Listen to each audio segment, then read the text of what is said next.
राधे राधे मित्रों। कल हमारे पास एक कमेंट आया कि महाराज जी कृपया करके बतलाइए कि दुख का कारण क्या होता है, दुख क्यों प्राप्त होता है, या हम परेशान किस लिए होते हैं। ऐसे ही प्रश्न कई लोग हमसे पूछ चुके हैं, तो आज उन सब के प्रश्नों का उत्तर हम इस वीडियो में देंगे।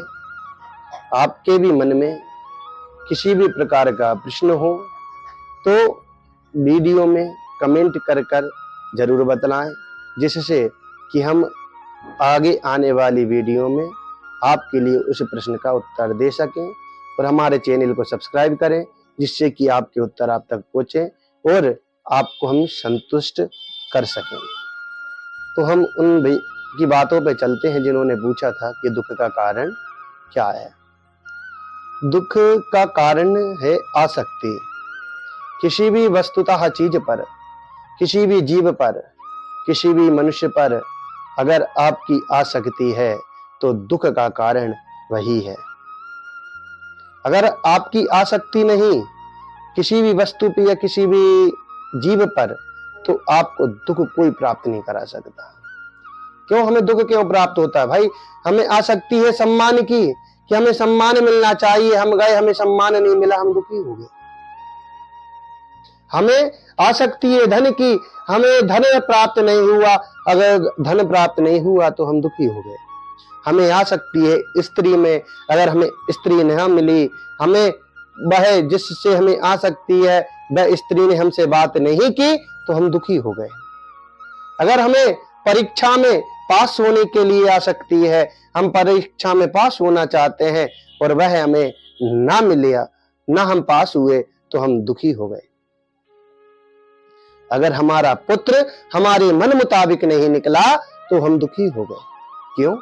क्योंकि ये सब हमारे दिमाग से हमने सोच के रखा है कि पुत्र के जन्म होने से पहले ही, संतान के पैदा होने से पहले ही हम हमारे मन की भावनाओं में सोच लेते हैं कि महाराज हमारा पुत्र बड़ा होगा और बड़ा होकर हमारी सेवा करेगा।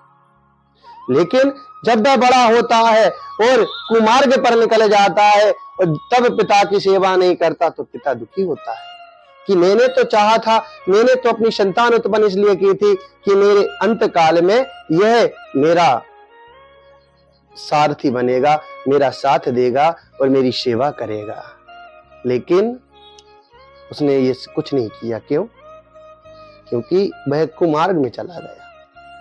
लेकिन आपने जो उसको पाल पोस कर बड़ा किया, ये आपकी आसक्ति थी, आपका स्वार्थ था कि महाराज हम इसको पालेंगे, पोसेंगे, इसको बड़ा करेंगे, लिखाएंगे, पढ़ाएंगे और ये जब पढ़ लिख कर अच्छा विद्वान बन जाएगा, अच्छी इसको जॉब मिल जाएगी, अच्छा काम करने लगेगा, तो ये फिर मेरा भरण पोषण करेगा, ये मुझे संभालेगा। जैसे 25 साल तुमने उसे संभाला है, आपकी भी इच्छा होती है कि मेरा पुत्र मेरे मरणोपरांत तक मुझे संभाले, मेरी वह क्रिया करे, मेरे पिंडदान करे। ये आसक्ति होती है आपकी, आपका स्वार्थ है, इसलिए ही तो आप दुखी हैं। धन ना मिला तो दुखी। कहते कि चाह आनों से पैसों में आने लगी, चाह पैसों से रुपया भुनाती गई, चाह पैसों से नोट भुनाती गई, चाह नोट से मोटर मंगाती रही, चाह मोटर से होटल में जाने लगी, चाह होटल में बोतल खुलाने लगी, चाह ना जाने क्या क्या कराने लगी, चाह जी से लगी जी जरा हो गया, चाह हरी से लगी जी हरा हो गया। तो चाह ही तो है, हमने जैसी चाह चाही हमें वैसा मिलता गया, लेकिन जो ना मिला उसके कारण हम दुखी हो गए, उसके कारण हमें दुख प्राप्त होने लगा। तो मेरे प्यारे, आप ऐसी कोई चीज से आसक्ति ना लगाएं जिसके कारण, जिसे खोने के कारण आपको दुख प्राप्त करना पड़े।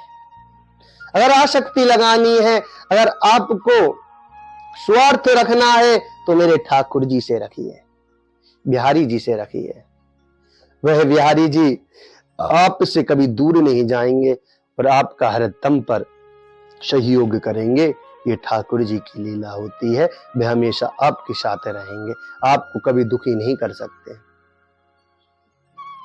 ये आपको सोचना है हमें आसक्ति किसके साथ लगानी है, हमें किसके साथ रहना है।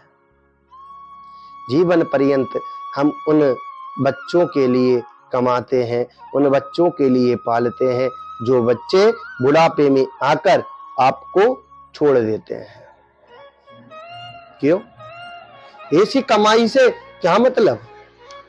अगर आपको कमाना है तो ऐसा धन कमाइए जो धन आपके पास आज है और कल जब आप ना रहे उसके बाद भी आपके साथ वह धन रहे, ऐसा धन कमाइए। एक साधु जी से प्रश्न किया गया कि महाराज जी आप इतने प्रसन्न क्यों रहते हैं, आपको किसी की बात का बुरा क्यों नहीं लगता? तो सुनिएगा बड़े गौर से ये बात कि महाराज जी ने क्या कहा। कहने लगा भैया आज तक मैं किसी सभा से बाहर नहीं किया गया। तो लोगों ने पूछा महाराज क्यों आपको सभा से बाहर नहीं किया गया, वो उपाय हमें भी बतलाओ, हम भी कभी उसी सभा से बाहर नहीं होना चाहते। हर व्यक्ति की इच्छा होती है भाई मुझे सभा में सम्मानजनक बुलाया जाए, बताइए वो कारण क्या है। कहने लगे जब भी मैं जिस सभा में जाता हूं तो मैं बाहर गेट पर ही खड़े हो जाता हूं और जो गेट पर खड़ा है उसके लिए बाहर कौन निकाल सकता है? जो गेट पर खड़ा है उसे बाहर कौन निकाल सकता है? कोई नहीं ना। इसलिए मैं कभी किसी सभा से बाहर नहीं निकाला गया। फिर कहने लगे महाराज मुझे कभी भी किसी ने अपमानित नहीं किया।